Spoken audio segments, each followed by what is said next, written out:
Morning from the kitchen, folks. It's been a jolly long while since I made a cider. In fact, the last cider I made was over 6 months ago. But it's been even longer since I made a turbo cider. A very, very long time, probably over 2 years ago, since I was picking my apples from my apple tree. I've just really not bothered with the turbo cider. But then I saw something the other day in Sainsbury's which caught my eye. And that was this. Apple and elderflower juice from concentrate. I think that might be quite tasty. So yeah, it's time to get my brewing hat back on and get making a turbo cider. Let's have a look at those key ingredients. And here they are, nice and simple, not an awful lot to go into it, but I'm going to talk you through them. I've got 4 litres of apple and elderflower juice drink from concentrate. I've got 300 grams of dextrose monohydrate brewing sugar, some yeast nutrient from Young's, some pectolase from Young's. That should help to clear the final product, although it probably won't need it. And I'm using Van Class dried active yeast. I'm not exactly sure what strain it is, but it seems to be making some pretty decent stuff for me at the minute. Alongside those, I'm going to use a very small amount of boiling water, and today I'm just going to use standard tap water, which I've pre-boiled in the kettle to try and get some of that chlorination out of it. I'm only using a little bit to dissolve the sugar.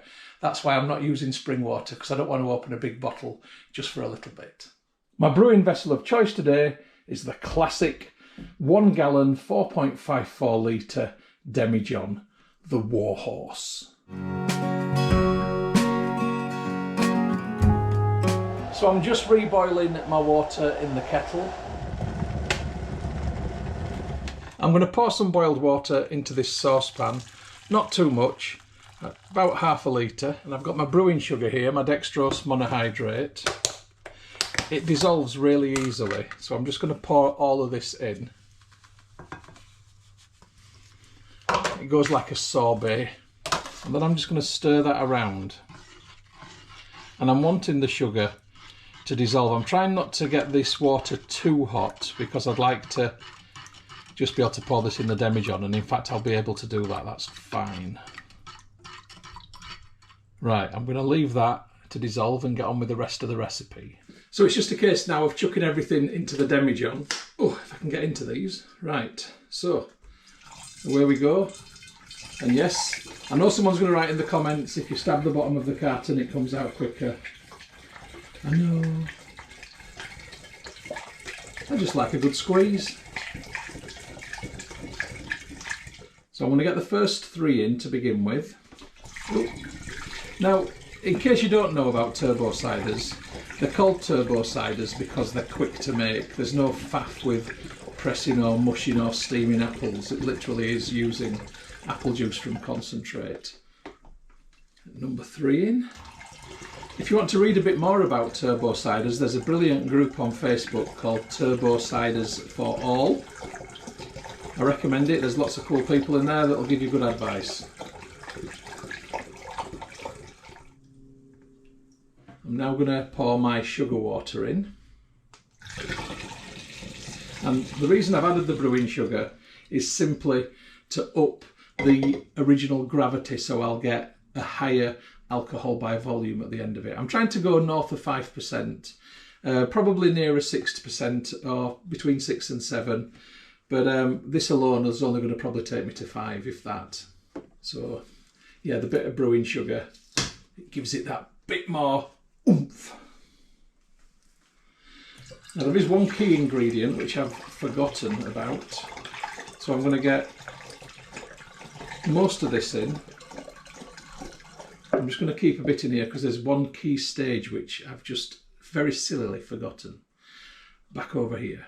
So this is the apple juice that was left in the carton in this saucepan on a ring, and I'm going to chuck 2 tea bags in there. Now why am I doing that? So apple juice from concentrate doesn't contain any tannins, and tannins is what gets the cider bite, that sort of extra quality and depth to the flavour. Now it'll be perfectly fine without the tea bags, but with them it just adds that little bit extra to it. Some people swear by it, some people don't bother. I personally think they're actually worth doing But, you know, if I had forgotten, it wouldn't have been the end of the world. So the tannins naturally occur in the skins of fruit. So you get them in the apple skin, you get them in berry skins, etc., and you get them in grape skins. But when you're using the juice, you're not getting that. Right, I need to let that come to a simmer and then mash my apple tea. I'll come back to you then. Right, the teas are boiling. So like I said, I'm just going to give them a little mash, potato masher, just to squeeze the tannins out of the bags, and it'll darken the liquid. That'll do. Alright, this has cooled down enough. I'm just going to pour it through. I've put a little filter into the funnel to catch the tea bags. I want to give them another squeeze. And I'm just going to do that with the back of a teaspoon. Get every last drop out of them. So looking at this here, I'm probably going to get 5 700ml bottles out of this demijohn, I think. So I need to take the original gravity. I'm going to sillily, if that's a word, attempt to do it in the demijohn. Might be easier said than done, reading it through the glass. Oh no, I can see that just fine actually. And I am starting, it's quite a bit lower than I would have liked it. I like it a little bit higher than this, but you know, let's just do it. It's on 1.042, 1042. So a little funnel in, and now time to get my dry ingredients in there. So first of all, in goes the yeast nutrient. I'm going to add what will be 2 heaped teaspoonfuls in there. Okay, that'll just give the yeast a bit more to chomp on. Now my pectolase. Oh, let's just say 1 heaped teaspoonful, that'll do. Now with a clean teaspoon, in case there was any nutrient left on the spoon, I don't want to dip that into the yeast. So with a clean teaspoon, I'm now going to put, let's have a look, 1 nice rounded teaspoonful of yeast in there. That'll do. Now this is going to activate quickly. I would not be surprised if this starts fermenting in the next 2 hours, but let's wait and see. Right, so I'm going to put the airlock in. And I'm just going to give it a little swish around like that. There we go. Let the yeast fall in and have a jolly old time. Right, I'm going to have a little tidy round, label my demijohn up, then I'll come back to you. Okay, all nicely tidied. I've labelled the demijohn just there so you can see apple and elderflower turbo cider. Brew day 1 is the 10th of June 24 and the original gravity is 1.042. I'll come back to you when something starts happening fermentation wise, hopefully later today. See you then.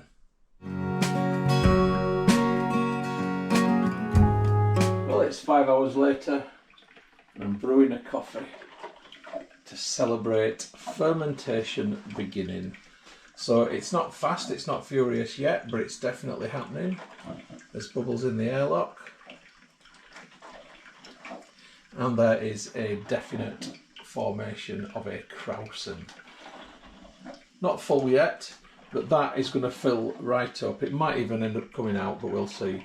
I'll give you an update tomorrow morning. And brew day 2, and you can see that it's got a little bit excited overnight. Nothing unexpected. I'm just going to clear this out and then leave it. And it might do it again, and if so, I'll just repeat. All sorted, no dramas. And I'm just coming at you with a brew day 3 update. As you can see, fermentation is nice and strong. I've got this now in my living room on top of my drinks cabinet. It's 20 degrees. It's a good temperature for fermentation, and I'm just going to leave it here now until it stops. So I'll come back to you then.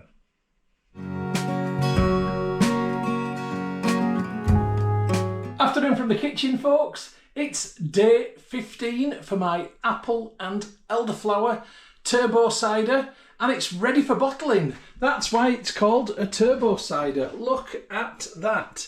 So I've had this in some cold water to help it cold crash a little bit because it's very warm outside, but essentially that is clear all the way through, and I'm now ready to get it out of there and into these awaiting bottles. I'm guesstimating that I'm going to get 5.5 bottles, but I may end up with 5 and a sampler. So before I begin siphoning, I'm going to put some sugar in each bottle. So that's the equivalent of about a teaspoon. And this is what I refer to as priming sugar. And when the yeast, which is left in suspension in there, finds this sugar, it will smash it apart. And in doing so, it will create some carbon dioxide that will build up inside the bottles and cause pressure. And that is what will give my cider a sparkle. At least that is the plan. Anyway, fingers crossed. And then it's time to get the bung out of the demijohn. And the siphoning tube goes in. I'm going to try and control the depth with this black clip. I don't want to disturb the sediment. There is literally about 3 or 4 mil of sediment in the bottom of this. I'm going to try and avoid bringing up too much, but I will get a little bit to begin with, and that's going to go into the hydrometer tube. Let's do it. And it's a bit milky, and now it's gone nice and clear and into the first bottle. So there's my hydrometer tube. I'll just put that to one side for a second. And it's racing out of there, and it looks clear as a whistle in the tube. It's got a nice cidery, winey smell. There is a bit of elderflowerness to that, definitely. And the elderflower is something which does carry a good amount of flavour with it. I do like elderflower. It is a bit of a classic.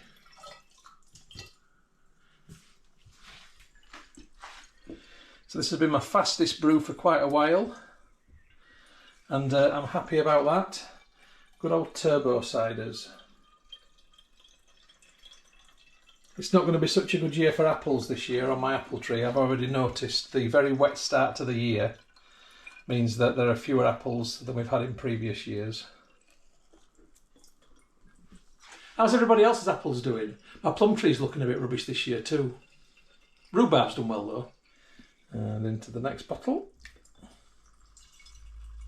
I may have underestimated, I'm not quite sure, but on the off chance there is a bit more. Now I've got a glass for it to go into.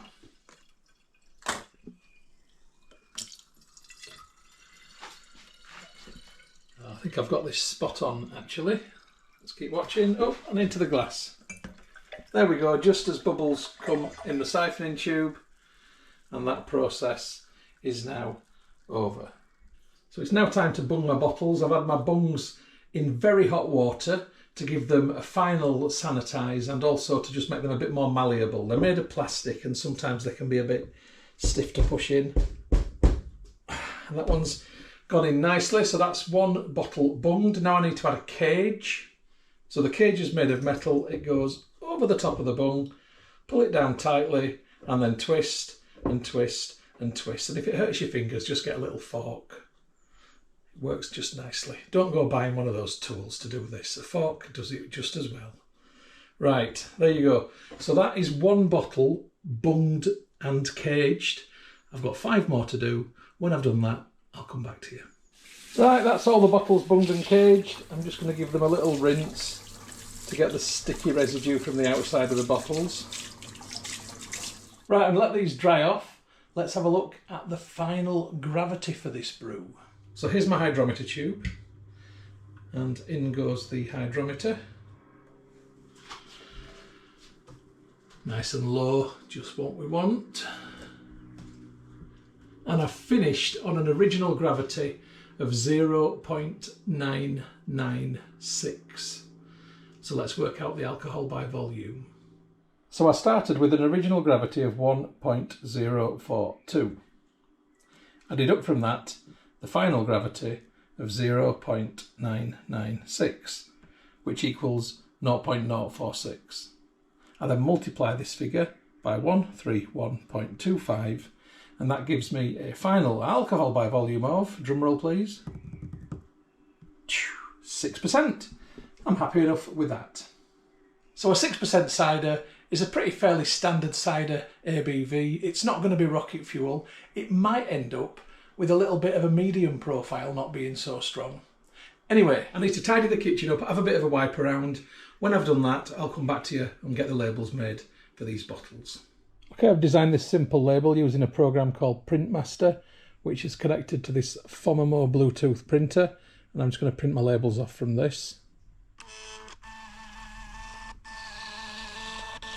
It's pretty cool, isn't it? Right, let's get my labels on my bottles. It's always nice to know what you're drinking, isn't it? Okay, that's the first one on. I'll come back to you when I've done them all. And there they are, like 6 bottles of summer loveliness.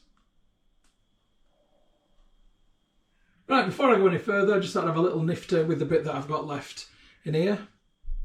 Incidentally, this is cloudy because this is what came out with a hydrometer tube, so it pulled up a bit of sludge with it. Still, smells good, and I'm sure it'll taste fine. Oh, it's delicious. Very, very medium, almost medium sweet. That is absolutely gorgeous, lovely. Really cidery flavour with an undercurrent of elderflower. Now you can smell the elderflower more than you can taste it, interestingly. Although I'm now getting it on the back burner again. That's really, really good. I think when this is conditioned and when this has been in the fridge and cooled down, this is going to be a good one.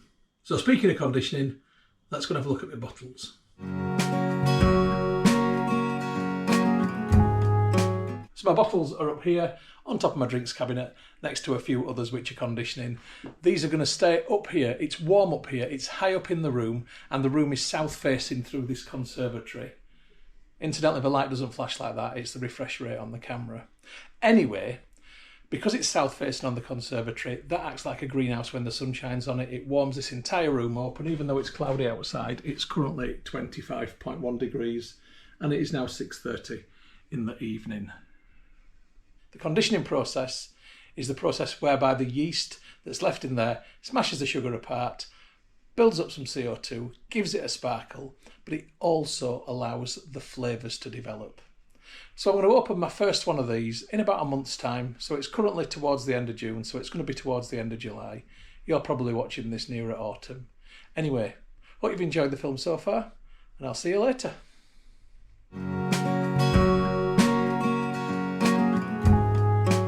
Good evening from the kitchen, folks. It is brew day 53 for my Elderflower Turbo Cider. It's had about 6 weeks conditioning time. I think it's ready to open. So the bung has raised ever so slightly. We've had some nice warm temperatures this last couple of weeks. It's taken a while for summer to start here, trust me on that. But that's helped everything ticking along in the bottles. So I think, fingers crossed, I should have a sparkle. We won't find out till I open. I'm wanting something that looks good, nice and clear, smells good. I'm wanting that elderflower smell when I pour it, and I definitely want the elderflower taste when I drink it. Will I get that? Let's find out. So this cage has been on a while. Sorry. Oh, and that cage, it's served me well. It's probably been used about 4 or 5 times, that one at least. Anyway, another one for cage heaven. Rest in peace. Recycling. Right, it's metal. Everything in Leeds that's metal gets recycled. Yeah, I went to the incinerator. You know, it separates all metal things from the bins by magnetising all metal, even non-magnetic metal. Don't ask me how it does it, but it does it. Very clever. Right, shut up, Stuart. Get it opened. Am I going to get a pop? Ooh, I did. It wasn't a huge pop, but it was a pop. And I've got vapour and a slow rush of bubbles to the surface. Okay. It's not going to be a dramatic oomph of a sparkler, I don't think. But let's have a look. Oh, by the way, I've got a different glass today. Thought I'd stir things up. Yeah, it looks fine, that, doesn't it? That's a proper good-looking cider. Nothing wrong with that. Okay, big glass reveal today. I got it for my birthday. It's a South Sydney Rabbitoh's glass. I'm actually a Balmain Tigers fan, or Sydney Tigers as they're now known, or Wests Tigers as they're now known. They all get renamed over there. But anyway, I'm a Tigers man. But my auntie got me this, so I'm now a Rabbitoh's man as well. Right, oh, Rabbitoh's, whatever. Right, now on the smell, I'm just getting cider. I'm getting dry apple cider, that's what it smells like. Remember Diamond White? That's what it smells like.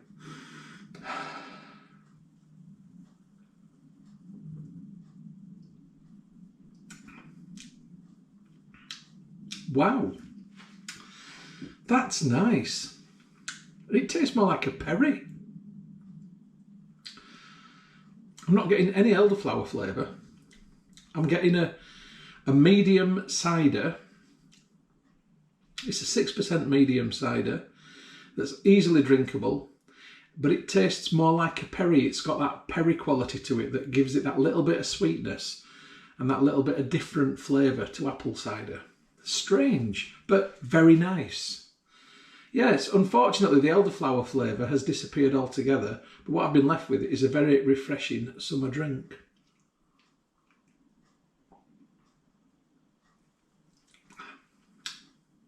There's no up with that. I'll enjoy that tonight. Yes, medium to medium sweet on the profile. I think it's probably pretty much bang on medium actually. Very drinkable, very easy, and very nice actually. So it makes a change not to do a super dry one, so I'm quite happy about that. So it's been a success. So cheers folks. Just need to get the picture for the front of the film. Are we ready? Right, last time. Cheers folks, and I'll catch you on the next film, whatever that may be. I've no idea. You'll find out. Catch you next time.